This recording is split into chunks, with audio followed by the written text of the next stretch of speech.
Hello বন্ধুরা, চারিদিকে পাহাড়ে ঘেরা একটা ছোট্ট ভ্যালি আর পাহাড়ের ঢাল বেয়ে চা বাগান, মাঝখানে সুইমিং পুল ঘিরে 7টি কটেজের পাশ থেকে বয়ে চলা তীর তীর করে একটি পাহাড়ি নদী। কেমন হয় যদি একটা উইকেন্ডে এরকম জায়গায় কাটে? চলুন তবে নেক্সট উইকেন্ডে ট্রিপে অন্যরকম একটা পাহাড়ি গ্রামের স্বাদ নেওয়া যাক। এখানে আসতে গেলে শিলিগুড়ি থেকে গাড়ি বুক করে আসাই ভালো। রাস্তাটা কিন্তু অদ্ভুত সুন্দর। একেবারে ঢালু রাস্তার একদিকে পাহাড়ের ঢালে রয়েছে চা বাগান আর অন্যদিকে আছে আই লাভ ইউ, আমরা যাকে বলি কসমস ফুল। রাস্তা দিয়ে নামার সময় মনে হবে প্রাণটা হাতে চলে এলো। সুতরাং রাস্তা যারা চেনে তাদেরকে বুক করাই ভালো।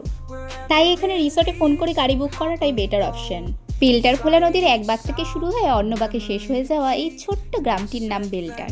গ্রামের একদম শেষে পাহাড়ের কোলে নদীর বাঁকে এই রিসর্টটি। এখানে সুইমিং পুলে জল আসে নদী থেকে ডাইরেক্ট পাইপলাইনের মাধ্যমে, সুতরাং শীতকালে গেলে একটু লসই হতে পারে। সুইমিং পুলেও নামতে পারবে না আর নদীতেও নামতে পারবে না। বর্ষাকাল বাদে অন্য সময় আসুন, বিশেষ করে হালকা মেঘ, ঝিরিঝিরি বৃষ্টি, এরকম পরিবেশে যদি নিজেদেরকে ময়ূর মনে করে একটু নাচানাচিও করা হয় তাতেও কিন্তু কোনো অসুবিধা নেই, কারণ এই 7টা কটেজের লোক ছাড়া আর কেউই দেখার নেই। পুরো এরিয়াটা পাঁচিল দিয়ে ঘেরা আর আছে একটা বড় গেট দিয়ে বাইরে বেরোলে তবেই গ্রামের লোকের দেখা পাওয়া যায়। চারিদিকে পাহাড়ের ঢাল বেয়ে শুধু চা বাগান আর চা বাগান। আমরা লাঞ্চ সেরে বেরিয়ে পড়েছিলাম গ্রাম ঘুরতে। মাঠে বাচ্চাদের ফুটবল খেলা দেখে সেখানেই দাঁড়িয়ে পড়লেন আমার কর্তামশাই।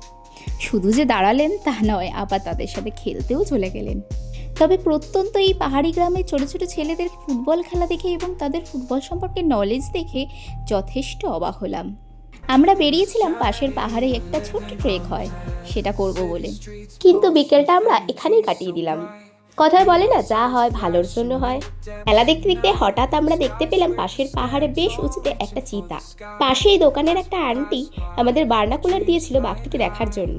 এমন ভাগ্য হবে ভাবতেও পারিনি। এদিকে ম্যানেজারকে ফোন করে কার্শিয়াং থেকে কেক আনানোর ব্যবস্থা করা হয়েছে, কারণ আজ আমার বার্থডে আর এই ছোট্ট গ্রামে কোনো কেকের দোকান নেই। এসব কিছুই আমাকে জানানো হয়নি, সবটাই আমার কাছে ছিল সারপ্রাইজ। আচ্ছা, তখন চিতার কথা শুনে কিন্তু ভয় পাওয়ার কিছু নেই, কারণ আলোর দিকে জীবজন্তুরা একটু কমই আসে আর রাত্রেবেলায় রিসর্টটি আলোর সজ্জায় সজ্জিত হয়ে ওঠে। পরদিন সকালে উঠে চারিদিকটা আবার একটু ভালো করে দেখে নিলাম। চেক আউট টাইম ছিল 11টা। কমপ্লিমেন্টারি ব্রেকফাস্টে ছিল পুরি এবং আলু মটরের তরকারি। ব্রেকফাস্ট সেরে একটু নদীর সাথে দেখা করে এলাম। গতকাল জন্মদিনে শাড়ি পরার কথা ছিল, কিন্তু পরা হয়ে ওঠেনি। এত সুন্দর জায়গার মোহকে ত্যাগ করতে পারে, তাই মা মেয়েতে শাড়ি পরে বেশ কিছু ফটো ক্লিক করলাম। এবার একটু রিসর্টটা সম্পর্কে বলি। দুজনের জন্য পার নাইট একটা কটেজ 3000 টাকা, 3 জনের জন্য 4000 টাকা এবং 4 জনের জন্য 5000 টাকা। এটা একটা কটেজের শেয়ারিং এ থাকলে। 4 জন যদি দুটো কটেজে থাকে সেক্ষেত্রে 3000, 6000 টাকা। এই প্যাকেজের মধ্যে থাকছে শুধু মর্নিং টি এবং ব্রেকফাস্ট।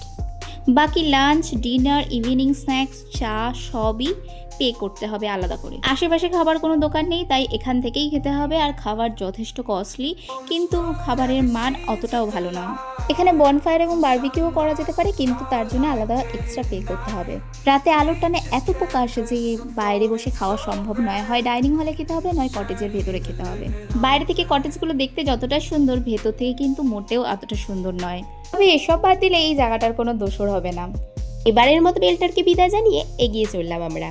নেক্সট ডেস্টিনেশন কোথায় সেটা জানতে হলে চোখ রাখতে হবে আমার প্রোফাইলে।